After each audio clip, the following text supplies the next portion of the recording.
Assalamualaikum warahmatullahi wabarakatuh dan selamat sejahtera.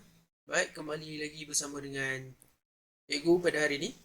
Baik, seterusnya kita akan bincangkan contoh-contoh soalan-soalan yang ada berkaitan dengan topik kita ya, pada hari ini. So, hari ini kita akan tengok latihan dalam modul pembelajaran dan pentaksiran sains komputer, buku Mark, buku yang telah diedarkan kepada anda sebelum cuti persekolahan hari raya hari itu lagi. Okay, so kita akan tengok latihan 1.6, struktur data dan juga modular. Okay, siap sedia dengan buku modul anda. Sama-sama kita semak, sama-sama kita lihat cara-cara untuk menjawab soalan dengan betul. Okey. Baik, kita teruskan dengan soalan yang pertama. Okay, soalan yang pertama berbunyi, jelaskan istilah tata susunan yang digunakan dalam struktur data. Okey, jelaskan istilah tata susunan. Okey, so soalan ni dia minta anda, soalan ni minta kita nyatakan maksud tata susunan. Okey, so maksud tata susunan adalah orang boleh ubah yang dipecahkan kepada kumpulan-kumpulan kecil iaitu struktur yang lebih sistematik untuk menulis pemboleh ubah dan juga arahan. Okey. Itu maksud tata susunan. Soalan yang kedua. Jika anda ingin isytiharkan pemboleh ubah nama. Kita nak kena isytiharkan pemboleh ubah nama. Nama, perkataan nama. So nama ni merupakan, kalau jenis data dia merupakan apa? Dia merupakan string kan? Dia merupakan string ataupun character. So tuliskan kod sintaks Java yang betul. Dia minta kita tulis kod sintaks. Kod sintaks. So kod sintaks dia kita boleh tulis sebagai char. Bracket, nama, tanda, titik dan koma di bahagian hujung. Itu wajib ditulis pada setiap bahasa pengaturcaraan coding. Okey, baik, soalan yang ketiga. Tuliskan kod Java menggunakan struktur tata susunan array untuk isytiharkan luas integer sebagai, kita gariskan dulu kata kunci dia. Kata kunci dia adalah kita nak gunakan integer. Integer dengan nilai dia 70. Ini perlu kita tulis dalam kod atau cara kita. So kita nak kena isytiharkan integer. So integer singkatan dia adalah int. int. So integer, pemboleh ubah yang kita gunakan adalah luas. Integer luas. Nilai yang nak diisytiharkan sama dengan 70. Tata susunan array. Untuk isytiharkan luas integer dengan nilai 70. Baik, seterusnya kita teruskan dengan soalan yang keempat.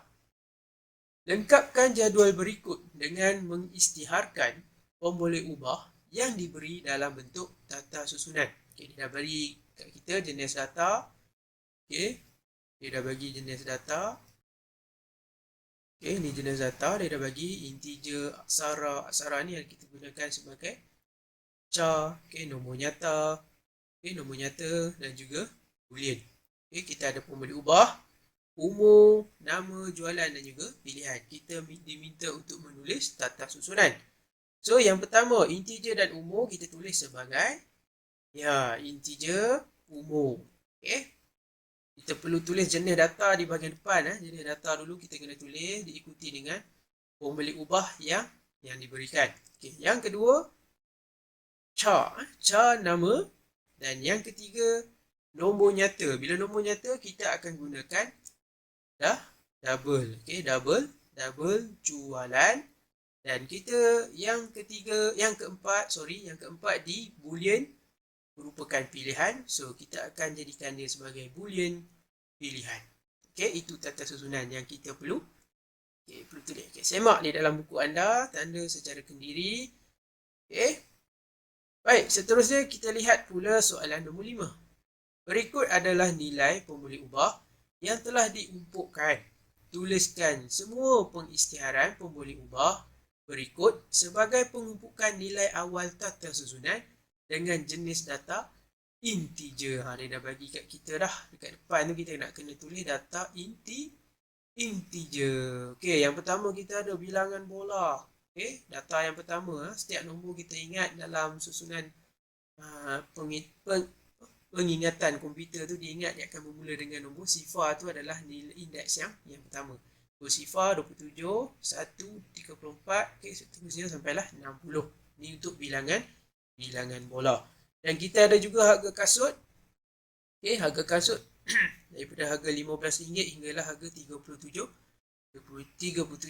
Dan kita perlu tulis data susunan, jenis data dia integer. So kita akan tulis integer bilangan bola. Okey, tulis balik Tulis balik. Pastikan sama. Jangan suka-suka hati kamu je ejaan dia. Tak nak tulis B huruf besar, bilangan huruf besar, bola huruf kecil. Tak boleh. Kita kena ikut soalan. Kalau soalan tulis macam ni lah kita tulis balik. Okey, kalau tak dapat markah. So kita tulis integer bilangan bola. Okey, dalam kurungan, dalam bracket 27, 34, 40, 51, 54 dan juga 60. Okey. Dan satu lagi adalah integer, sama juga harga kasut. Harga kasut. Okey, harga kasut kita tulislah harga dia daripada 15 sampailah RM37. Jangan tertinggal, jangan ada satu pun yang tertinggal. Mesti tulis semua sekali. Okey, seterusnya. Okey, berikut adalah soalan nombor 6. Berikut adalah pengisytiharan tata susunan dalam pengaturcaraan berdasarkan tata susunan mata pelajaran sains berikut. Jawab soalan yang diberikan. Okey, string. Okey, jenis data kita adalah string. Mata pelajaran sains kita ada fizik, kimia, biologi, matematik tambahan dan juga sains komputer. Okey, sebelum kita keliru, sebelum kita tersalah jawab soalan nanti, kita labelkan dulu indeks siap-siap. Kita labelkan nombor siap-siap. Fizik bermula dengan nombor sifar, kimia nombor 1, biologi nombor 2, matematik tambahan nombor 3 dan sains komputer nombor 4. Okey. Subjek ni kita ada 5 subjek. Okey. Bermula daripada nombor sifar sehinggalah nombor 4. Okey, bila soalan yang pertama tanya, berapakah saiz data susunan mata pelajaran sains? Berapakah saiz data susunan? Jawapannya adalah 5. Sebab kita ada 5 subjek ni, 5 subjek. Okey. Tulis semula kod Java untuk mencetak elemen sains komputer. Kita nak cetak sains komputer. Apa yang kita kena tulis kod Java ni? Macam mana kita nak tulis? Okey, bila nak cetak, bila ada perkataan cetak saja, kita mestilah menggunakan perkataan macam nombor C ni, system.out.println. Okey. Kemudian nama tata susunan kita iaitu mata pelajaran sains. So kita akan tulis system.out.println mata pelajaran sains.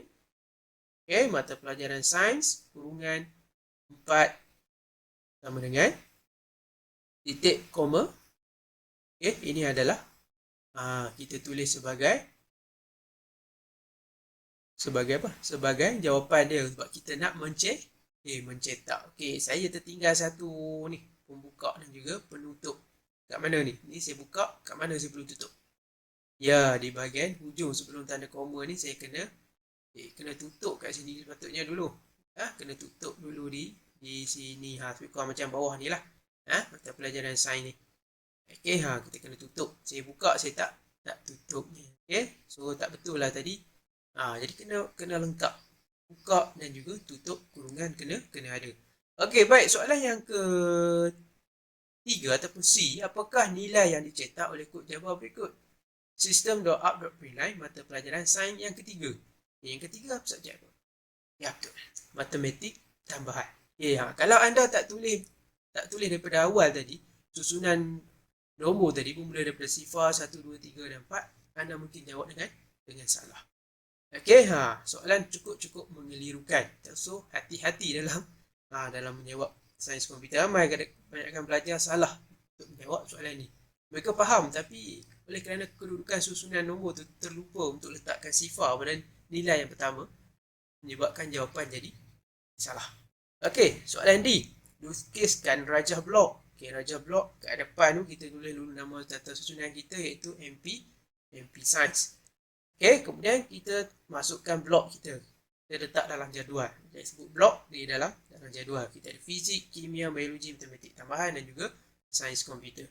So, kemudian kita letakkanlah nombor dia, nombor susunan dia 0, 1, 2, 3 dan 4. Okey, sifar 1, 2, 3 dan 4. Okey, baik. Seterusnya kita teruskan lagi dengan soalan nombor 7. Teliti kod atau cara tata susunan Java berikut. Okey, tata susunan Java berikut. Kemudian jawab soalan-soalan yang disertakan. Package markah sains komputer SK, public class. Okey.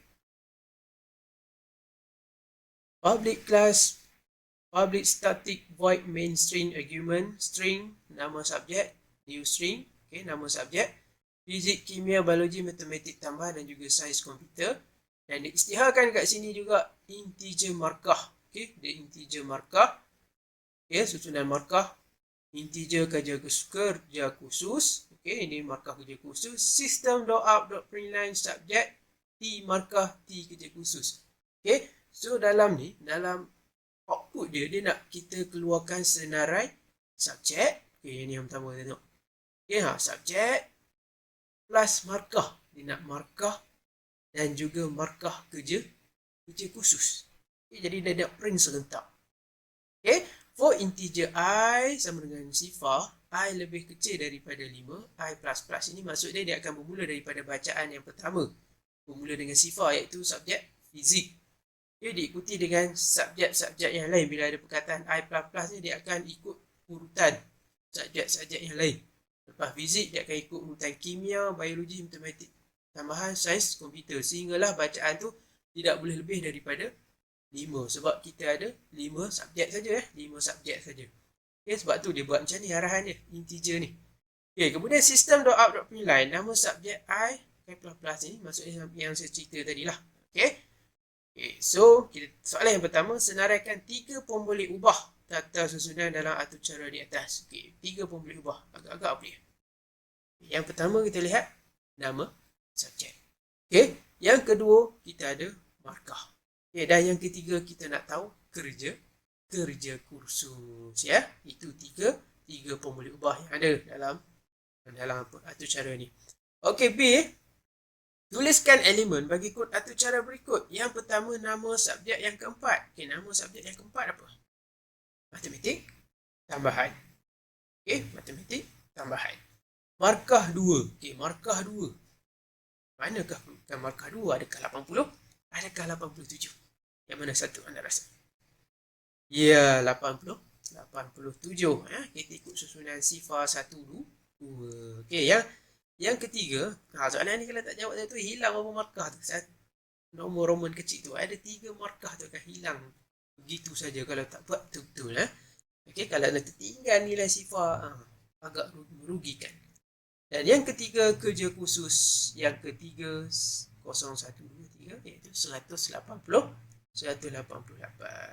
Dan C, apakah nilai yang dicetak oleh kod Java berikut?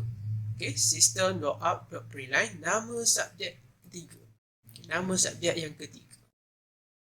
Itu matematik tambahan ya, matematik tambahan. Okey, kita teruskan pula dengan soalan yang ke-8. Okey, nyatakan kelebihan menggunakan struktur modul atau sub atur cara dalam penulisan kod atur cara. Ya, ingat balik jadual dalam nota tadi, ada kelebihan dia.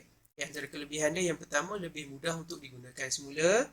Yang kedua lebih mudah untuk kita uji. Yang ketiga projek yang kompleks akan menjadi lebih ringkas. Yang keempat, lebih mudah untuk menangani projek komputer. Dan yang kelima, membolehkan pengaturcaraan dibahagikan kepada ahli kumpulan yang berbeza. Okey, seterusnya soalan nombor 9. Sesebuah sub atur cara mempunyai kepala, kepala dan juga badan. Nyatakan komponen-komponen yang terdapat dalam pengepala sub atur cara. Dalam nota penerangan cikgu sebelum tadi, yang pagi-pagi awal tadi, cikgu dah terangkan. Ada dinyatakan tentang mana satu pengepala, mana satu badannya. Okey. So, yang pertama, komponen-komponen terdapat dalam pengepala sub cara kita ada kata kunci khas. Dan kita ada, yang kedua, kita ada jenis data ulangan. Yang ketiga, kita ada nama sub cara tadi. Dan yang keempat, kita ada bekas parameter. Ya. Dan yang soalan yang seterusnya, ya, soalan yang ke-10. Sub cara di bawah adalah sub cara main. Nyatakan keistimewaan sub cara main yang terdapat dalam pengaturcaraan Java. Okay, public static void main. Okay, main bukan main-main.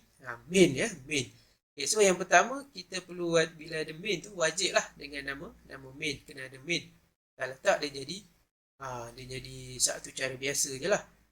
Okay, dia boleh wujud tanpa sub cara yang lain. Dia boleh wujud tanpa sub cara kecil-kecil tu tak perlu ada, dah ada dia saja pun boleh melaksanakan sistem.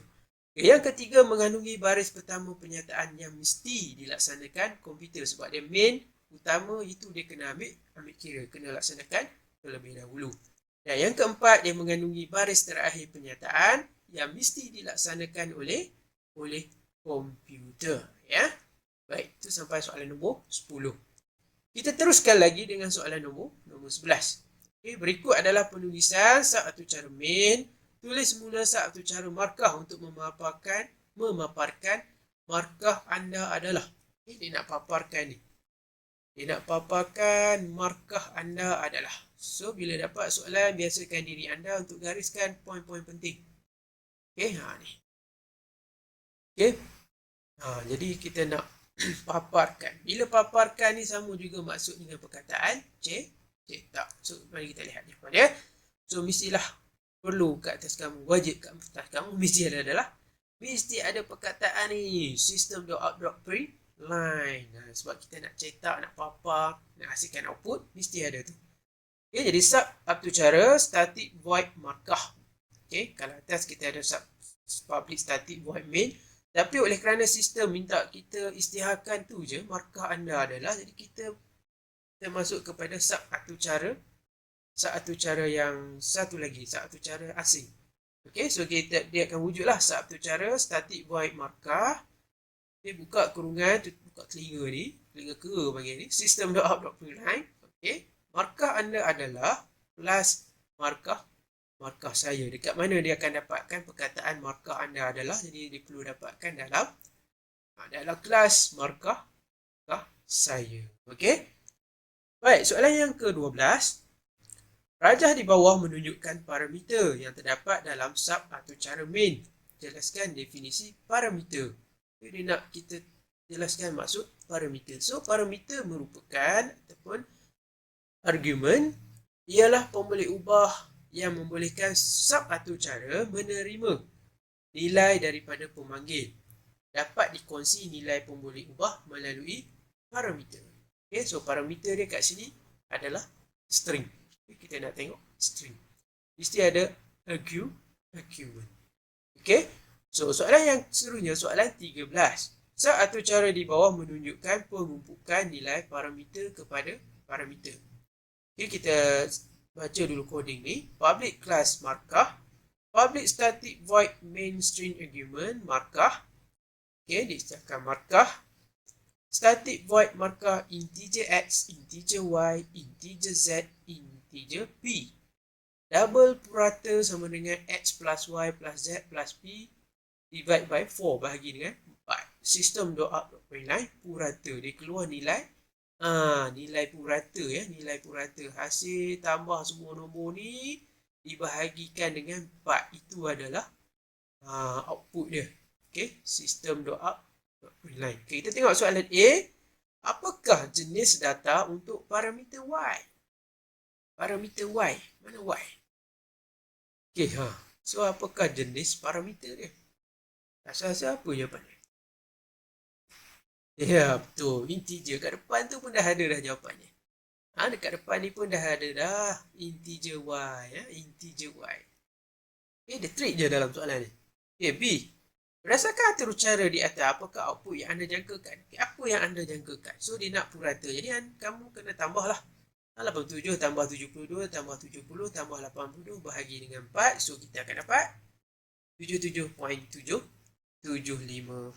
Ya, jawapan dia purata dia. Dan soalan terakhir, soalan 14. Lengkapkan jadual berikut dengan menulis sub atau cara untuk mengembalikan data daripada sub atau cara yang diberikan. Okey. Static void markah. Satu cara memulangkan data jenis integer. Okey, yang pertama jadi kita akan tulis sebagai static integer get markah kurungan. Okey, buka dan juga tutup coding kita. Dalam coding inilah kita akan hasilkan arahan-arahan yang selanjutnya. Okey, yang kedua memulangkan data jenis string. Okey, static string get markah sebab kita gunakan kataan string. Sama je, kita tengok yang pertama, yang kedua ni sama je kan. Okey, tinggal soal nombor bahagian 1, 2. Okey, yang ketiga memulangkan data jenis double. Rasa kita nak tulis apa?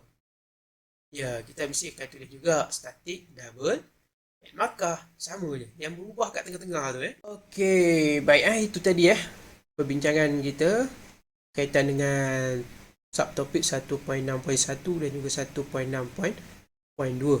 yang mana asas dalam topik 1.6 ni yang wajib anda ketahui. Okey, jadi sila buat pembetulan. Sekiranya ada kesalahan, sila buat pembetulan balik dan snapkan gambar hasil kerja anda, kemudian hantar kepada cikgu.